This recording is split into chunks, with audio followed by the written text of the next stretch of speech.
pull it out in the little sheets. And that's what speakers are made out of, right? MDF, medium density fiberboard. That's woods. Yeah, because of the electronics. But you'll also see that some speakers are like made out of cherry or made out of walnut. You'll see those, and they're more expensive. Yes, those are more expensive. So that's wood. Ceramics and glass, we just talked about that. That's kiln fired. They're brittle but hard. Oh, anybody know the difference between the three types of leather? Three types of leather? Okay, we all know that. So we know that wood comes from trees. So we know there's between hard and soft. Do we know the difference between the types of the parts of the cow it comes from? I know that if it's like the top, you want the top because like it has more like heat or something. You're getting there. Something like that. Okay, so we know. I'm gonna make sure this thing doesn't die on me. All right. So we know. Move. It's a cow. Cow. Cow. Ish. I'll put the bell on so everybody knows. Okay. Right? When you get leather, it's in this shape. Sad. It's sad, but hey, you're wearing leather shoes? Yes, you are. Checkmate. Checkmate. Right? Oh, it's so bad. Are you vegan? This is, right? So, they kill the cow, they fillet the cow's skin open. This is what that cow looks like. That's called a hide of leather.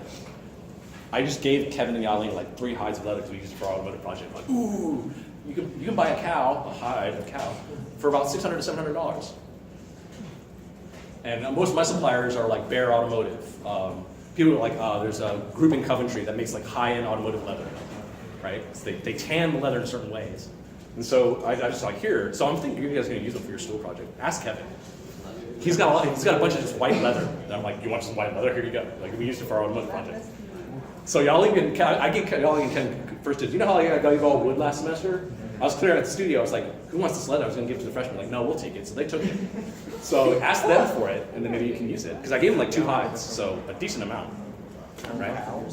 Huh? 2 whole cows? 2 whole cows with like some squares cut out of it. I used it for a couple squares. So like I cut out like a square of it, and I gave it to them. So here's the deal, right? So if we take this hide of cow, $700, and you take this corner of it, let's say, right? First off, this is hairy, right? It's fuzzy. If you look at every seen, all right, so, and on the underside of it, it's kind of hairy. You ever seen like a leather product, like the inside of your boot, and it's got that kind of fuzz? Okay, just letting you know, right? So there's fuzz on this side, and obviously there's hair on this side. They have to defur the cow, right? And that's called tanning. They use chemicals and dyes to remove the fur and to prepare the surface. The reason why I say that is, and it kind of Connie's alluding to it. Oops. Come on, back. When you take the skin of the cow, the skin comes in layers. The top surface, the surface closest to the fuzz, is called the fur. The top is called top grain leather. Now, when you chemically prepare it, it splits out. You got the top layer and the layer directly underneath it. Right? So that's the top layer, and there's this middle layer, and that's called split. If you go like find wallets, find bags, they will say, and if they don't say it, right, you'll know, they'll say top grain leather. Coach used to use top grain, now they don't. Marks and Spencer used to use top grain, now they don't. Why? Top grain is the most expensive because it's the most subtle. It's the most supple. When they pull it off, you can also tell, like most people cannot tell from feel. You cannot tell the feel. You actually have to look at the underneath side. People can't tell the difference between top grain leather and split because it feels almost the same depending on what kind of paint treatment they put on top of it or what treatment they put. How you can tell is you flip it over. If you can flip it over and there's no fuzz, it's most likely top grain. If you flip it over and there is fuzz, it's most likely split. Okay? And that's how you know. So find Italian bags, find Italian wallets that say top. If they say top grain, it's top grain. They're supposed to be, truth and average, they're supposed to say that. There are actually laws about that, right? But if they say top grain leather, then you can probably tell, right? Split is this middle layer. That's all your JCPenney, Target, Walmart. leather goods. Oh, there's worse though. There's Chinese factory worse, right? So top grain, split. Most jewelry boxes, wallets, things that you buy, right, that aren't like hundreds of dollars, like, you know, Gucci wallet, $500, that's top grain. Target wallet, or JCPenney wallet, or maybe, well, it depends. Coach sometimes uses top grain. You have to really look at the label. They'll say split on them, or they won't say anything. They won't say top, they'll just say leather. It's most likely split. If they say genuine leather, split, almost always. But they don't say genuine top grade leather, they just say top grade leather. There's one other layer, which is the MDF of leather. This is just like MDF. You know all the fur bits down here in the split? They scrape it off. Now you got leather fuzz, and they put it with glue. And they roll it in sheets, just like your MDF. Is that how suede, like, 'cause suede is kind of. Suede is just like young calf. Oh, that's nice. How do you love sweet? Connie's gonna have ethical dilemmas now. Anywho, when it says that, right? When you see that in leather, right? When you take leather fuzz from the underneath of the cow and put it into glue and roll giant sheets out, that's called bonded leather. It's also called patent leather. Patent leather. The bonded. So they take the fuzz of the cow and then combine it with glue in a big vat and roll it into sheets. Yes. Which is the cheapest leather known. But people love it because it looks all plasticky. If you see something that's called patent leather, it's not real leather. They can actually call bonded leather genuine. You cannot call bonded leather genuine because it's not genuine. It doesn't come from one cow. It comes from all the little bits of all the little cows put together in one giant vat. So that's not genuine leather, that's bonded leather. It's your MDF of leather.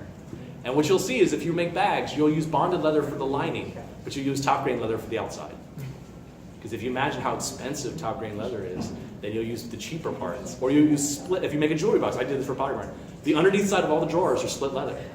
The outside, just the top part is top. And then the lining of like underneath where the feet are, no one sees is bonded. Right? Anything patent is usually bonded. So you cannot call bonded leather genuine. It is not fake leather, it's MDF of leather. Is it vegan leather? I don't know, you still scraped up some cow for it, so I don't know if it's totally vegan. Let's just call it vegetarian leather. So that's that. Okay, moving on. Also, just when y'all build stuff, this is just, again, hints. Please use the right fastening technique. If you use foam, use polyurethane glue. If you use paper, use paper glue, like use wood, use Elmer's glue, or use hot glue. If you use metal, weld it. Don't use glue. It doesn't work. Like, I hate seeing models like, I want to ride that bike, but you didn't use the right glue, right? Like you didn't use them with, like, usually materials that are of the same type like to stick together. You don't want to put metal, right, with like Scotch tape. That doesn't work. That's not the same material. Use metal and use another metal to weld it together. If you can't weld and you suck at welding, which is hard, then solder it. Anybody know what a soldering iron is? Yep. Yeah. That uses a low temp metal to glue two metals together. So instead of using aluminum, like you could get a stick of aluminum, that's MIG welding. Or you could say, hey, I've got aluminum, but I'm gonna solder it together, or I'm gonna braze it together using tin and lead. That's soldering. Brazing just uses a slightly higher temperature, not lower. Brazing is stronger than soldering. Soldering you can do with a soldering iron. Brazing you can do with the propane tank you get from Home Depot. You know when the plumbers used to sweat pipes together? A little blue flame?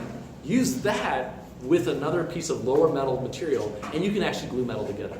Please, please, please use the right glue for the right job. I've seen so many models just break apart in people's hands because they didn't use the right adhesive. If you don't like using glue, use fasteners. Screws, nails, like those things. If you really, really love the fastener, rivets. Use rivets. Pop rivet gun or pop riveter. It's $12 at a Home Depot. Why are rivets awesome? You don't actually have to see the back side. So most like screws and nuts, like bolts and nuts, you actually have to have the back side to screw the nut on. right? So that means you gotta hold the nut and you gotta hold the bolt. Screws, you just drill it into wood, right? Wood screws. Machine screws, same thing. But you need the nut at the back end, or the wing nut. Rivets, you don't need the wing nut at all. You can put something through a hole, punch it, and it'll pull the two pieces of metal together without you ever having to use a nut. So pop rivets are really, really handy ways. If you needed to make a blind connection, which means you don't see the nut at the end, or you don't need to touch it, that's how airplane wings are made. They're riveted together, because you can't reach in the inside of the wing, right? Can you imagine trying to put a nut bolt at the end of the wing? It doesn't work. They rivet it all together. Right? So please use the right fastening material for the right go. Okay. We're going to talk about math. Here we go. This is only 4 slides left, guys. So this is everything you need to know in engineering. Awesome. There are certain material properties, and we're going to try to explain these in a very quick way so that I can explain to you the math. The materials are fun. I always get sidetracked on materials because I love materials, right? One, every material has what we call a stiffness. A stiffness is basically just K value. So anytime, like think of it like a spring or a bathroom scale, right? You have a spring and you stand on the scale. Your weight pushes the spring down, right? That's what a bathroom scale does. So basically your weight is equal to a force. How far it compresses is a distance. The property of the spring is the K value. That's it. That's all you need to know, right? Material stiffness, K value, is equal to the force on the balance on the scale and how far the spring compresses. That's the X distance. You can imagine, if you think about this ratio, K equals force over X. If you stand on it with an elephant and it only goes down 1 inch, how stiff is that material? Pretty stiff. Really stiff, right? If it's a balloon and you press down with 1 pound of force and it goes 4 inches, it's really not stiff. That's it. Just so that we get an understanding, right? Some K values of springs might be 20 pounds for every inch. But, right? So that's 20 pounds over an inch, right? But then some other material, so that's stiffness. Let's talk about stress. Engineers love this. Like stress and strain, stress and strain. You'll learn it in John Leffler's class, right? Here's the deal. The way I look at this is it's a balloon. Stress on a material is a balloon. If I take a giant balloon and I blow it up, the surface area of the balloon is a certain size, right? Now if I keep pushing it and pushing it and pushing it, it stretches. And if I let go of the balloon, it comes back to its normal shape. But if I push it too far, it breaks, right? So it's like a balloon tire. It's like a bike tire. So all that is saying is the amount of much I'm pushing is the amount of force I push onto the entire surface of the balloon. Yes. So what's the difference between stress and pressure? Or is it the same deal? It is the same Okay. thing. This is also just known as pressure. Okay. Right? Force over area is pressure, and that's the stress of the material. So pressure, if you think of a balloon tire, 32 psi, pressurizing your balloon, it blows up to a certain point. If you let go of it, it just comes back to normal shape. The psi of a balloon of a bike tire is like 32 or 64, depending if you're a cyclist or not, like a road cyclist or not, right? Do you know what the psi of steel is? Pretty high. 10,000. So you can imagine how much do I have to pressurize the steel before, if I put a steel balloon and I put pressure into it, how much can I put into it? It's in tens of thousands of psi. Your bike tire is 32 or 64 before it pops. So you can imagine how much pressure you can put into a steel drum, and that's sort of like an oil tanker, thinking about that. That's all it is. How much psi does it take before it pops? And of course, strain is just how much it stretches before it comes back to normal shape. That's strain. Same thing with the spring. It's a very similar property. It's just no longer linear. It's across an area. That's all it is. So you'll see the engineers drop this diagram all the time. Stress and strain, stress and strain. All they're saying is, I blow up the balloon, I blow up the balloon, I blow up the balloon. Up to a certain point, it's going to pop. This is the pop point. This is the point where if I let go of the pressure, it's not going to go back to its same shape. But in this zone, the linear zone, if I let go of the balloon, it's always going to go back to its normal shape. If I get past this point, and they call that the yield point, then the balloon is permanently deformed, even if you let go of the pressure. That's stress and strain. That's a whole semester of mechanical engineering, just right there. That's all you need to know. That's all they teach. That one thing. Now all you really need to know is, like, when you pick the material, what's the stress of the material? That's it. And they list these in material handbooks. They'll tell you what the stress is. So you can figure out, I need to hold 200 pounds. Over what area? 4 square inches. Okay. Divide, that's my PSI. There you go. Find a metal that has that PSI, you're done. That's all it is, right? That's all it is.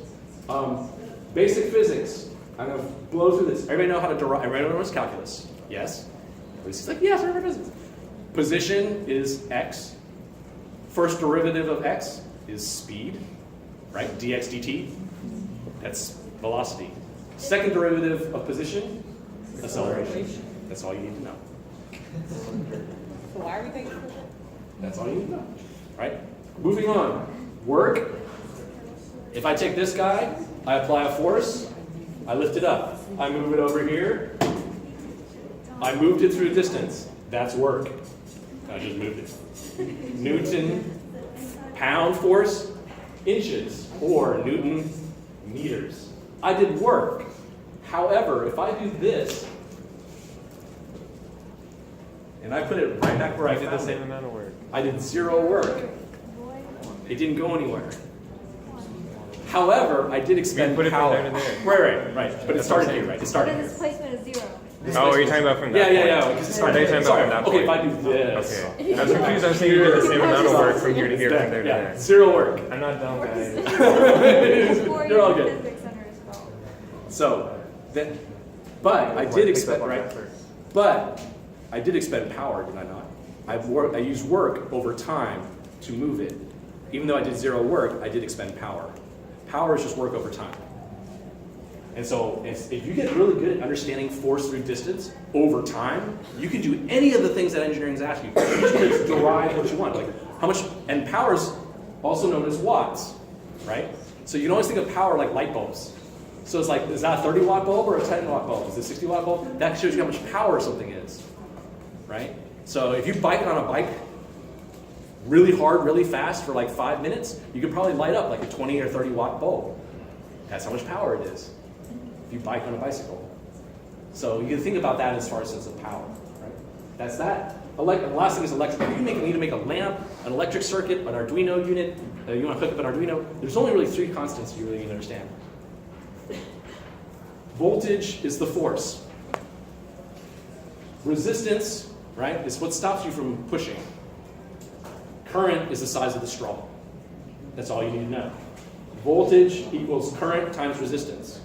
And by that same token, power is voltage times current. Okay? Everybody got it? That's easy.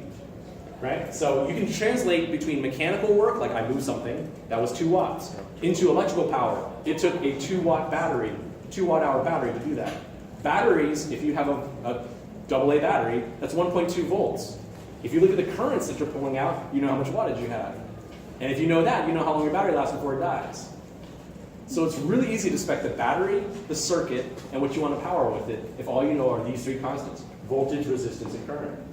Just remember, power is voltage times current. And you can get all the other derivations from that one thing. Because if you use V equals IR, it's V times I squared R or V squared over R. Any of those are just deriving it by substituting the map. Really simple to make any electrical circuit, as long as you know those 3 constants.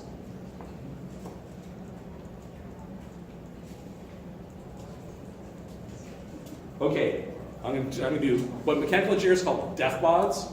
I'm going to simple it down. There's 6 basic machines. And there they are. Lever, wheel and axle, pulley, ramp, wedge, and screw.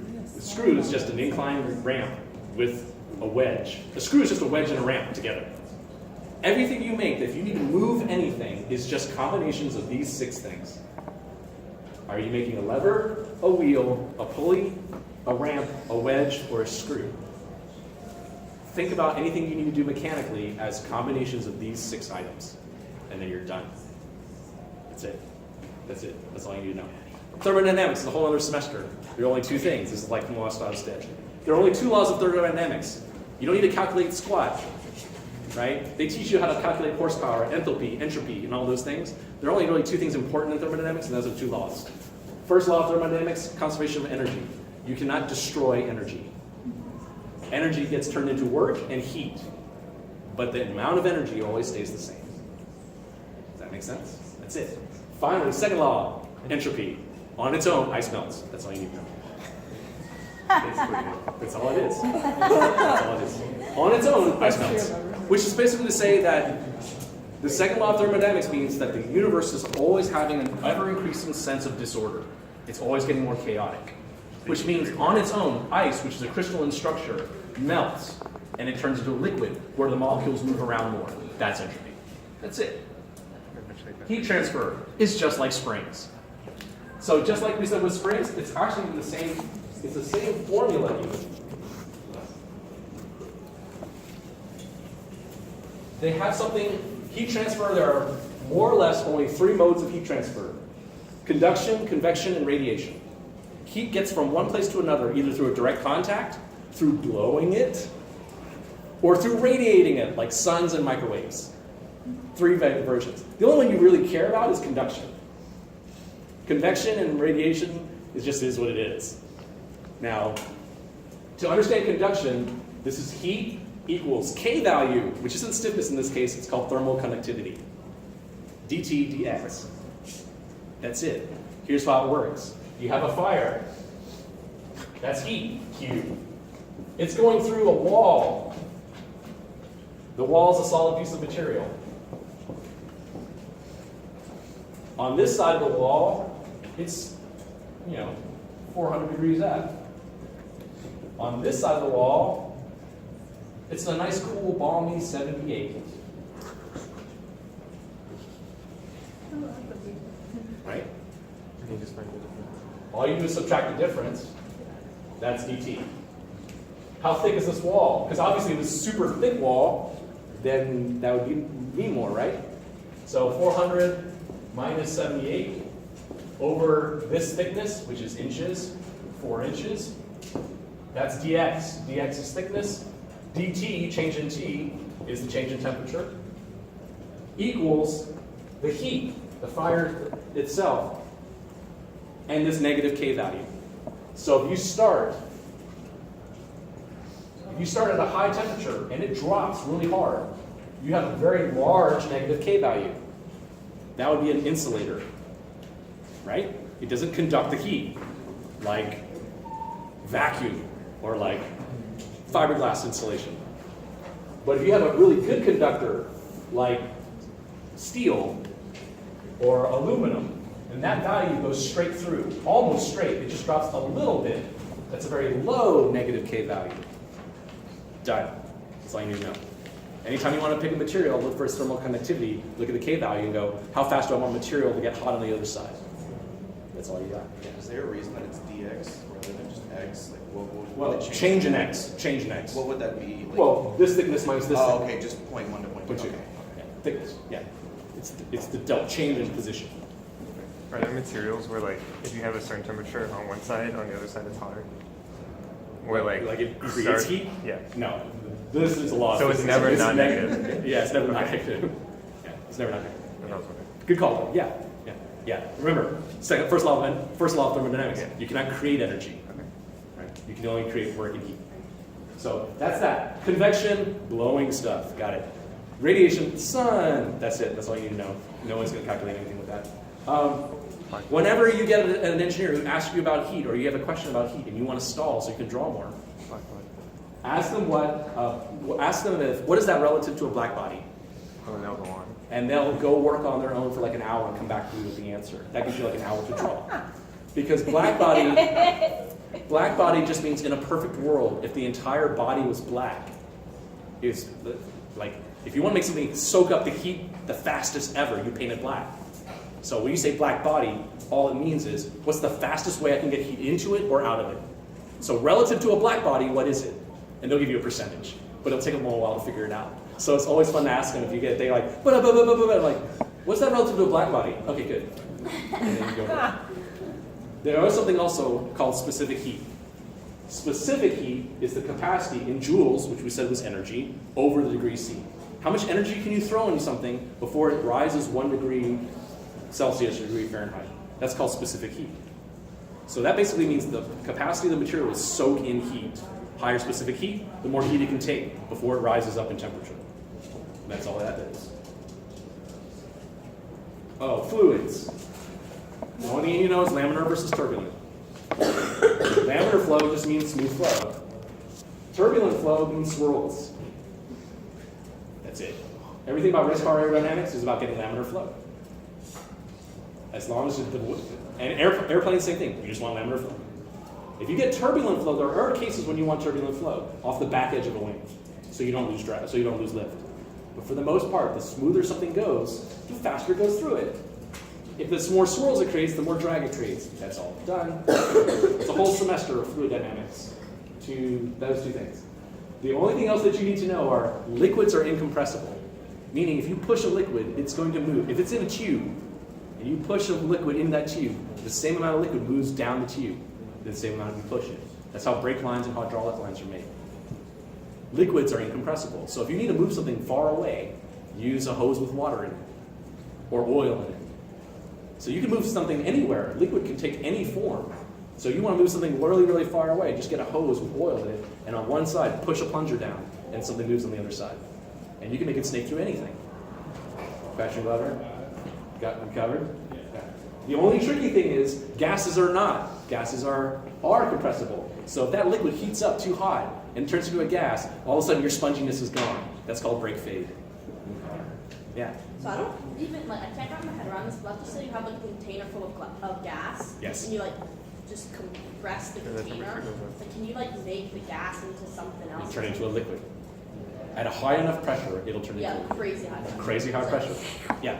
That's how they get liquid helium, right? They just keep pushing it and pushing it and pushing it and pushing it until it literally changes phase. Even though its temperature, right, its liquid temperature is much, much, much lower. Yeah. That's how you get liquid nitrogen and liquid gases, by pressurizing them. Can you do that for water? Just like Yes. pass- Yeah. I mean, So- it's like condensation. So if you put water in a vacuum with very little pressure, it'll turn into steam because there's no pressure holding it together. Yeah. But it's a super negative pressure. It's not atmospheric, right? The more you know. The more you know. Last thing, electrical engineering. So this is double E in a box. There's only two things you need to know. And I think this is all physics too that you need to know. Circuits come in series and parallel. That's it. That's all you need to know. So, but here's the fun part about series and circuits, right? Series circuits sum resistances. Parallel circuits sum currents. We said power equals voltage times current. The way I look at this is straws and windmills. Everything I do is visual, right? It helps me understand engineering so much easier if I just visualize it. Most people think of electric circuits as just water. The current is the push, the voltage is the push of the waterfall. How much it pushes you, right? The voltage of it. The current is it a river or is it a sippy straw? How much of the water? And the resistance is the rock in the middle of the river. That's what you need to know. So, how do we visualize series and sums? All right. Here's you, yay, blowing on a fan. Okay? You blow hard enough, the fan turns, right? Pinwheel. Okay? But if I put 3 fans in a row, how hard do you have to blow to spin all 3? 3 times as much. 3 times as hard, right? To get through. All right? That's a series circuit. So you have to have more voltage to push all 3 fans. However, if we change it, same idea, right? You now have a sippy straw, or have a straw that blows into 3 channels with 3 fans. How hard do you have to blow? Only hard enough to blow 1 fan. But how much air do you have to blow? 3 times as much. That's it. That's it. Voltage required to move this one thing, just the requirement for one item. But how much current do I need? 3 times. If I want to blow 3 fans in a row, 3 times the voltage, 1 time the current. I only need 1 straw. That's all you need to know. Why is this interesting? Everybody seen Christmas lights lately? Yeah. The projections? Not the, like more like the old school Yeah. like light bulb Christmas lights. Red, blue, like green, blue, yellow, green, blue, yellow, whatever, like red, white, blue, whatever. You know how you like pull one of the white bulbs out, like one of the green bulbs out, all the green bulbs die? But yet the red and the blue don't? So it's some factory in China, right? And they have like a whole bucket of just green bulbs. And the worker in China is like, green bulb, green bulb, green bulb, green bulb, and just doing it like this. Green bulb, green bulb, green bulb, green bulb. And then another worker is doing white bulbs, white bulbs, white bulbs, white bulbs. And then another worker is doing red bulbs, red bulbs, red bulbs, red bulbs. And just stringing them and soldering them together. Then what they do to make the Christmas light is they just tie them all together at the ends and twist it. So now you have red, white, green, white, white, green, green. That's why when you pull off a green bulb, all the greens die, but the red and the white still stay on. It's a combination series and parallel circuit. From a manufacturing standpoint, it's easier not to have the worker pick alternating colors. It's too hard. But if they mess up, you gotta start all over. But by doing it this way, it's really easy. And that's how Christmas string lights are made, right? It's a combination of series and parallel circuits. That's it. Do you have a question? Just stretching. So when you think about parallel series of circuits, what's the what do you need? It starts with the battery, right? How much voltage do you have? Then how many of these items do I need to light up? That tells me the current and the resistance. And you just work it out from there. Batteries come in watt hours, power times time, which is the same deal that you guys already know. Those are the only things you need to know. Okay, last thing that you can impress engineers with. Engineers love tools. So whenever an engineer starts getting at you, right, you can go, what's your metrology? That doesn't mean weather, right? That's meteorology. Metrology, right? What's your metrology? That means, how did you measure it? Right? These are all the tools that you can learn to use. And like, if you want to overpower an engineer, just come up with a tool of all these tools. Walk into the factory, be like, yeah, here I got all my tools. Right? And you just say, ask them, what's your metrology? Because they'll be like, they'll have like a caliper because they're an engineer and like a calculator. Like, man, I got that already. Check it all the way through. Right? And they'll be like, where'd you get that? Like, metrology, man. So you ask them, what's your metrology, right? But here's the fun thing. There are some of these tools that actually are really useful. Some of these tools are completely useless unless you work in that field. Things like feeler gauges, unless you're like resetting your carburetor, right? Or messing with engines, you don't need a feeler gauge. But it just measures thickness. Calipers, almost everyone should invest in a good set of calipers. Everybody should buy some calipers. It's just really useful to be able to measure really tight, accurate things. And they're only like $40, so get one at Grainger, right? The other one is a force meter.